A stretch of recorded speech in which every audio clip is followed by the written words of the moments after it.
நம்ம பார்க்கக்கூடிய பதிவு ஜூலை மாத பலன்கள். இந்த ஜூலை மாதத்துல இருக்கக்கூடிய கோச்சார கிரகங்களின் நிலவரங்கள் அப்படின்னு எடுத்துக்கும் போது ரிஷப ராசியில செவ்வாய் பகவான், அடுத்து மிதுன ராசியில சூரியனாகப்பட்டவர் இருக்கிறார். கடக ராசியில புதன், சுக்கிரன், குரு பகவான் இந்த 3 கிரகங்களும் சேர்க்கை பெற்று இருக்கு. அடுத்து சிம்ம ராசியில அஸ்யூஷுவல் கேது பகவான், கும்ப ராசியில ராகு பகவான், சனி பகவான், மீன ராசியில இயல்பு தன்மையோட இருக்கிறார். இதுதான் இந்த மாதம் ஜூலை மாதம் ஆரம்பிக்கும் போது ஏற்படக்கூடிய கோச்சார கிரகங்களின் நிலவரங்கள். இந்த மாதத்துல இருக்கக்கூடிய கோச்சார கிரகங்களின் பெயர்ச்சிகள் அப்படின்னு எடுக்கும் போது முதல்ல 5ஆம் தேதி ஜூலை மாதம் அந்த சுக்கிரனாகப்பட்டவர் சிம்ம ராசிக்கு பெயர்ச்சி ஆகிறார். கடக ராசியிலிருந்து குரு பகவானினுடைய சேர்க்கையிலிருந்து விடுபட்டு கேது பகவானினுடைய சேர்க்கைக்கு சேர போறார். இதனால இந்த சிம்ம ராசியில கேது சுக்கிரன் அப்படின்ற சேர்க்கை இருக்கக்கூடிய ஒரு காலகட்டமாக இருக்கு. அடுத்து 7ஆம் தேதி அப்படின்னு பார்க்கும்போது ஜூலை 7ஆம் தேதி புதனாகப்பட்டவர் அதிசார நிலையிலிருந்து ரிவர்ஸ்ல போறார். அதாவது தன்னுடைய கடக ராசியிலிருந்து தன்னுடைய சொந்த ஆட்சி வீடான அந்த மிதுன ராசிக்கு பெயர்ச்சி ஆகிறார். அதாவது அதிசார நிவர்த்தி அடைகிறார் அப்படின்னு தான் நம்ம சொல்லணும். இந்த காலகட்டம் இந்த புதன் பகவான் ஆகப்பட்டவர் இந்த மாதம் முழுமையாக 7ஆம் தேதியிலிருந்து இந்த மாதம் முழுமையாக அந்த மிதுன ராசியில தான் ஆட்சி பெற்று இருக்க போறார். கடைசியாக 17ஆம் தேதி சூரியனாகப்பட்டவர் 17ஆம் தேதி ஜூலை மாதம் சூரியனாகப்பட்டவர் மிதுன ராசியிலிருந்து கடக ராசிக்கு பயிற்சியாகி வருகிறார். இதுதான் இந்த மாதத்துல இருக்கக்கூடிய கோச்சார கிரகங்களின் நிலவரங்கள். இந்த மாதத்துல என்னென்ன ராசிகள் என்னென்ன மாதிரியான ஒரு பலன்களை அடைய போறாங்க அப்படின்றத இந்த பதிவுல தெளிவா பார்க்க போறோம். இந்த சேனல்ல முதன்முறையா பாக்குறீங்க அப்படின்னா சப்ஸ்கிரைப் பண்ணிக்கோங்க, பெல் பட்டன்ல ஆல் ஆப்ஷன் சூஸ் பண்ணிக்கோங்க. தனுசு ராசி என்பவர்களுக்கு ஜூலை மாதத்துல எப்படி இருக்க போது, உங்களுடைய 6ஆம் இடத்துல செவ்வாய் பகவான், 7ஆம் இடத்துல சூரியனாகப்பட்டவர் இருக்கிறார். 8ஆம் இடம் மிக முக்கியமான ஒரு ஸ்தானம். அந்த 8ஆம் இடத்துல உங்களுடைய ராசி அதிபதி குரு பகவான் உச்சம் பெற்று இருக்கிறார்.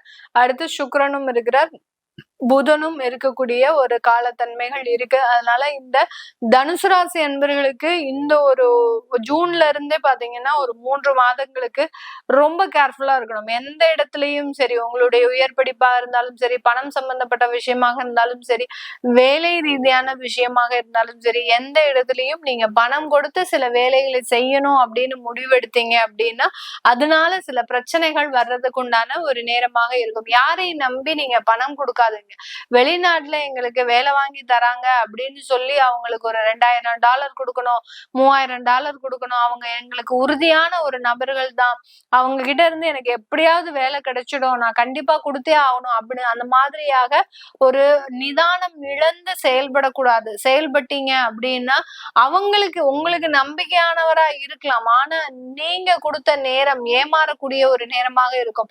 அவங்க வேற எங்கேயாவது அந்த பணத்தை போட்டு அதுல இருந்து எடுக்க முடியாத ஒரு சூழ்நிலையில இருக்கலாம், இல்ல உங்களுக்கு வேலைகளும் கிடைக்காத ஒரு நேரமாக இருக்கும். இந்த மாதிரியாக எல்லாம் இருக்கிறதுனால யாரையும் நம்பி இந்த தனுசு ராசி என்பர்கள் பணம் காசு அப்படின்றத கொடுக்கல் வாங்கல் வச்சுக்க கூடாது. அதே சமயம் நீங்களும் கடன் வாங்குறது அப்படின்றது ரொம்ப கேர்ஃபுல்லா வாங்குங்க.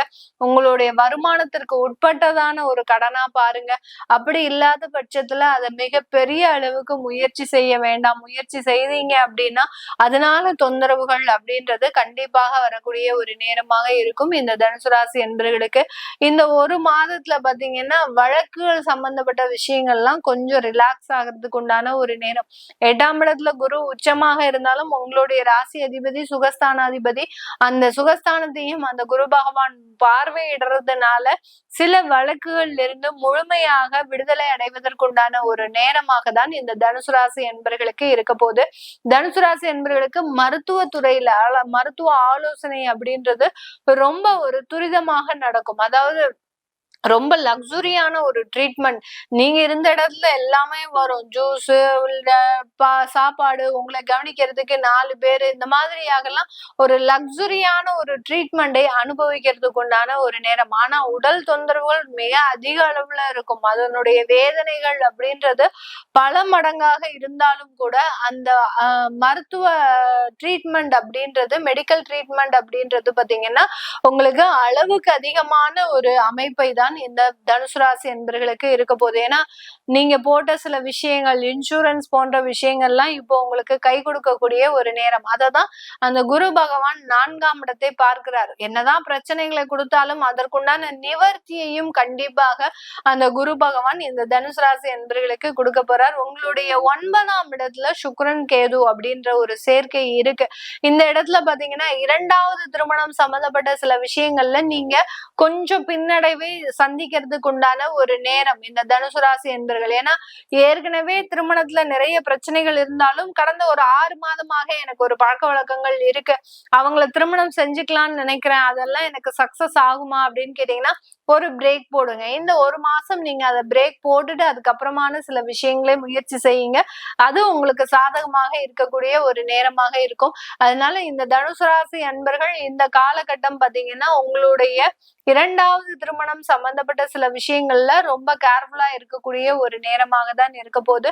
அடுத்த வெளிநாட்டு படிப்பு அப்படின்றது உங்களுக்கு இந்த காலகட்டம் மிகவும் சாதகமாக இருக்கு.